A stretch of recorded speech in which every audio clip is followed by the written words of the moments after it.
Ito na at malapit na tayong makarating sa pupuntahan natin. Ang ganda ng mga tanawin dito. Nakakaaliw.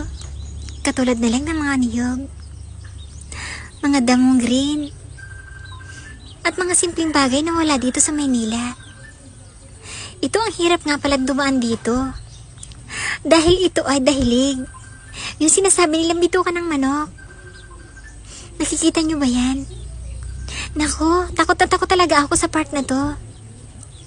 Parang ayoko nang dumaan dito pero wala naman talagang ibang daan kung hindi dito lang. Siyempre, pagdadasal na lang ang ating gagawin dito. Habang nandito tayo, sa lugar na ito, para ilayo tayo sa disgrasya. At ngayon nga ay narating na namin ang aming probinsya. Heto na nga pala ang alaga ko. Nako, nalulungkot ako dahil magkakahiwalay na tayo. Pero masaya ako sa isang banda dahil makakalaya ka na. At ito't buhay na buhay ka pa rin. Dadalhin kita sa damuhan para tuluyan ka ng makalaya. Ito nga pala, dito ko siya dadalahin. Sa madamong lugar na ito. At ito na ang magiging mundo mo. Payapa at tahimik. Walang ingay. Dito ka maninirahan.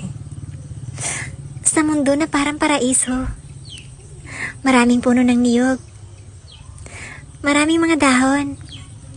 Siyempre may mga tao din dito nakatira. Hindi ka masasaktan sa lugar na ito. At makakapagtago ka sa damuhan na yan. Napakalawak ng damuhan na yan. Hindi ka nila makikita dyan at hindi ka nila masasaktan.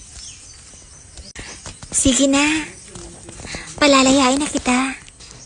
Marami nga rin pala dito mga buli. Dito ko siya palalayain. Masaya ako na medyo malungkot. Dahil magkakahiwalay na tayong dalawa. Paalam na sa'yo. Hindi ko alam kung kailan ako babalik sa lugar na ito. Pero siguro, hindi na talaga kita makikita kahit bumalik pa ako sa lugar na to. Dahil nandyan ka na sa gubat. At hindi na kita makikilala. Makita man kita o masalubong man kita, hindi kita makikilala. Sige na, paalam na sa'yo. Ayan, sige, magtago ka muna dyan sa ilalim.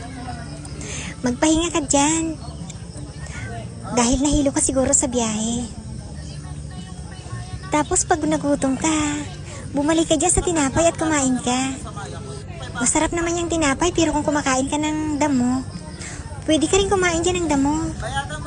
O ayan, nandiyan ka na sa ilalim, nakahapon ka na. Bye-bye na.